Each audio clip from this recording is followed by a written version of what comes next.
इस कहानी real ghost story in Hindi कर्जदार लेकिन ईमानदार में एक लड़की की आत्मा मरने के बाद भी अपना कर्ज चुकाने के लिए भटकती रहती है। उसकी आत्मा को तभी शांति मिलती है जब वो अपना कर्ज चुका देती है। वो अपना कर्ज कैसे चुकती है, ये जानने के लिए आपको पढ़नी होगी ये कहानी real ghost story in Hindi कर्जदार लेकिन ईमानदार। हर्ष बस में बैठकर हर रोज की तरह ऑफिस जा रहा था। आज भी वो 10 मिनट लेट था, इसलिए वो बहुत परेशान था। बॉस मुझे आज भी बहुत डांटने वाले हैं, ये सब उसके दिमाग में चल रहा था। तभी उसके कंधे पर किसी ने हाथ रखा और मीठी आवाज में कहा, एक्सक्यूज मी, क्या मैं यहाँ पर बैठ सकती हूँ? हर्ष हाँ बोलने जा रहा था, लेकिन उस खूबसूरत लड़की को देखकर उसकी आवाज गले में ही अटक जाती है और उसने सिर्फ सर हिलाकर हाँ में संकेत दिया। वो लड़की उसके पास बैठ गई।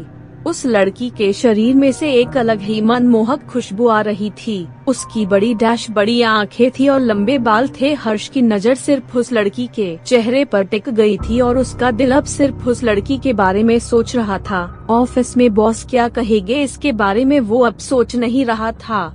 तभी उस लड़की ने हर्ष से पूछा कि आपको कहाँ जाना है? हर्ष उस लड़की को देखकर इतना पागल हो गया था कि वो खुद ही भूल गया कि उसे कहाँ जाना था। वो लड़की मासूमियत भरी नजरों के साथ उसके जवाब का इंतजार कर रही थी। तभी हर्ष को अपना बैग देखकर याद आता है कि वो ऑफिस जा रहा था। याद आते ही हर्ष ने तुरंत लड़की को जवाब दिया, MG रोड। वो लड़की मुस्कुराते हुए बोली, आपका स्टॉप बस आने ही वाला है। हर्ष को उस लड़की की आवाज बहुत अच्छी लग रही थी। हर्ष के दिमाग में सिर्फ उस लड़की के बारे में ख्याल आ रहे थे। वो जानता था कि वो एक अनजान लड़की है, फिर भी वो सिर्फ उसी के बारे में लगातार सोच रहा था। तभी उस लड़की ने हर्ष के कंधों पर हाथ रखा और वो बोली, आप कहाँ खो गए? आपका स्टॉप आ गया और मेरा भी। इतना सुनने के बाद हर्ष बहुत खुश हो जाता है, क्योंकि अब वो कुछ और पल उस लड़की को देख पाएगा। बस रुकी और वो दोनों उतर गए। इसके बाद हर्ष अपने ऑफिस चला गया और वो लड़की भी अपने ऑफिस चली गई। उस लड़की के बारे में सोचते सोचते हर्ष ऑफिस में पहुंच जाता है। आज बॉस की डांट भी हर्ष पर कोई असर नहीं कर रही थी। उसका पूरा दिन ऑफिस में उस लड़की के बारे में सोचकर चला जाता है। शाम को जब ऑफिस से छुट्टी हुई, तभी भी वो बस से घर वापस जाते वक्त उस लड़की के बारे में सोच रहा था। उसकी नजर बस में उसे ही ढूंढ रही थी, पर वो लड़की कहीं नहीं थी। हर्ष घर पहुंचकर डिनर करने के बाद सोने चला गया। डंडा नींद में भी उसको उस लड़की के सपने आने लगे। हर्ष को ऐसा सपना आया था कि वो लड़की बहुत दुखी थी और हर्ष की हेल्प मांग रही थी। ऐसा सपना देखकर अचानक उसकी नींद खुल गई और उसे ऐसा लगा कि ज्यादा सोचने के कारण ये सब हो रहा है। हर्ष अपना मन शांत करने के बाद वापस सो जाता है। सुबह वो लेट हो जाता है और जल्दी से तैयार होकर ऑफिस के लिए निकल जाता है। आज भी फिर से उसकी बस छूट जाती है और वो दूसरी बस पकड़ लेता है। आज भी खिड़की वाली सीट खाली थी जिस पर वो कल बैठा था। वो उसी सीट पर जाकर बैठ जाता है। आज हर्ष को उम्मीद नहीं थी कि वो लड़की फिर से आ जाएगी, लेकिन थोड़ी देर बाद अचानक हर्ष ने उस लड़की की आवाज सुनी। वो लड़की आज फिर से आई और उसने हर्ष से पूछा, एक्सक्यूज मी, क्या मैं यहाँ पर बैठ सकती हूँ? उसके चेहरे पे आज स्माइल थी। हर्ष ने भी मुस्कुराते हुए उस लड़की को कहा, जी जरूर। वो लड़की पास में बैठ जाती है और आज वो दोनों कुछ बातें भी करते हैं। उस लड़की ने अपना नाम रोशनी बताया। वो लड़की MG रोड में ही कॉल सेंटर में जॉब करती थी। हर्ष ने भी उसका नाम बताया और कहा कि मैं एक कंपनी में सॉफ्टवेयर इंजीनियर की पोस्ट पर जॉब करता हूँ। अब रोशनी और हर्ष हर रोज मिलने लगे। अब हर्ष की बस भी मिस नहीं होती थी, क्योंकि वो अब रोशनी से मिलने के लिए हर रोज जल्दी उठकर तैयार हो जाता था।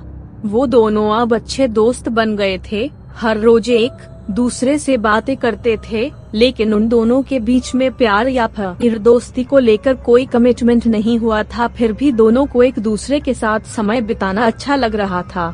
यूं ही दिन बीतते रहे और एक दिन रोशनी बस में आई, लेकिन वो हर रोज की तरह खुश नहीं थी। हर्ष ने उससे पूछा, फिर भी वो कुछ नहीं बोली। थोड़ी देर के बाद रोशनी ने हर्ष से कहा कि मैं तुम्हें कुछ कहना चाहती हूँ, और इतना बोलकर वो रोने लगी।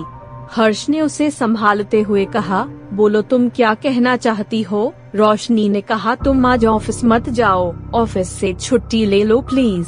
हर्ष ने कहा, बस इतनी सी बात और तुम इसके लिए रो रही हो? मैं नहीं जाऊंगा, अब रोना बंद करो। रोशनी ने कहा, मैं आज का दिन तुम्हारे साथ बिताना चाहती हूँ। हर्ष ने कहा, अच्छा ठीक है, हम आज पूरा दिन पार्क में बैठेंगे और वहीं पर कुछ खा लेंगे। मैं आज ऑफिस नहीं जाऊंगा।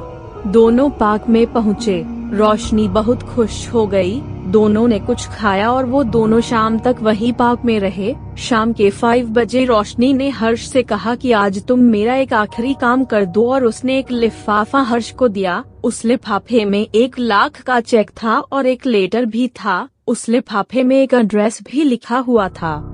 रोशनी ने हर्ष से कहा कि तुम इस एड्रेस पर ये लिफाफा पहुंचा दो। रोशनी ने ये भी कहा कि वास्तव में मैं ही इस लिफाफे को पहुंचना चाहती हूँ, लेकिन मैं वहाँ पर नहीं जा सकती हूँ क्योंकि मैं उनकी कर्जदार हूँ। मैं उनसे नजर नहीं मिला सकती हूँ। हर्ष ने रोशनी से कहा, तुम फिक्र मत करो, मैं ये काम कर दूंगा। दोनों का मन वापस घर जाने का नहीं था, लेकिन जाना तो था, इसलिए दोनों बस पकड़कर अपने अपने घर पहुंच गए। अगले दिन रविवार था, इसलिए हर्ष सुबह आराम से सोकर 10 बजे जगा।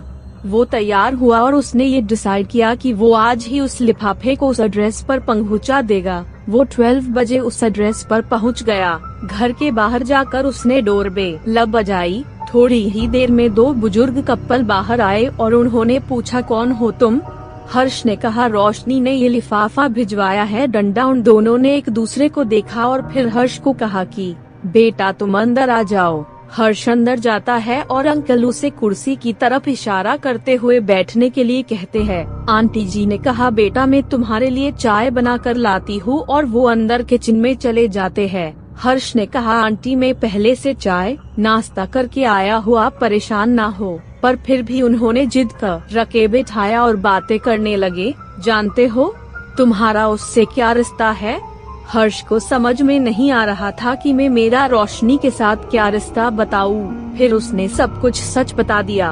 हर्ष की बात सुनकर वो दोनों अंकल आंटी रोने लगे और उन्होंने दीवार पर लगी फोटो को दिखाकर कहा, बेटा तुम इसी की बात कर रहे हो? हर्ष ने कहा, हाँ आंटी मैं इसी रोशनी की बात कर रहा हूँ। उन्होंने बताया कि बेटा 6 जनवरी को हमारी बेटी की मौत एक बस एक्सीडेंट में हो गई थी। हम दोनों उस पर आश्रित थे। वो सिर्फ हमारी बेटी नहीं बल्कि बेटा भी था। इतना जानने के बाद हर्ष का दिमाग काम करना बंद हो गया। उसे समझ में नहीं आ रहा था कि ये सब क्या हो रहा है। उसने अंकल आंटी को वो लिफाफा खोलने के लिए कहा। उसने कहा कि इसमें आप लोगों के लिए एक लेटर और 1 लाख का चेक है। उन दोनों ने हर्ष को बताया कि रोशनी पर 1 लाख का कर्ज था और वो उसे पूरा करने के लिए बहुत मेहनत कर रही थी। अब हर्ष को सारी बातें पता चल गई थी कि ये सब क्या हो रहा है, पर वो अभी भी मानने को तैयार नहीं था कि रोशनी पहले से ही मर चुकी है। वो अपना मन शांत करके वहाँ से अपने घर चला जाता है। फिर वापस कभी भी हर्ष को रोशनी उस बस में नहीं मिली। धीरे उसने भी ये मान लिया कि वो तो रोशनी की आत्मा थी जो कर्ज पूरा करने के लिए आई थी। अगर आपको हमारी story real ghost story in Hindi कर्जदार लेकिन ईमानदार अच्छी लगी हो तो अपने दोस्तों के साथ भी शेयर कीजिए और कमेंट में जरूर बताइए कि कैसी लगी हमारी स्टोरी।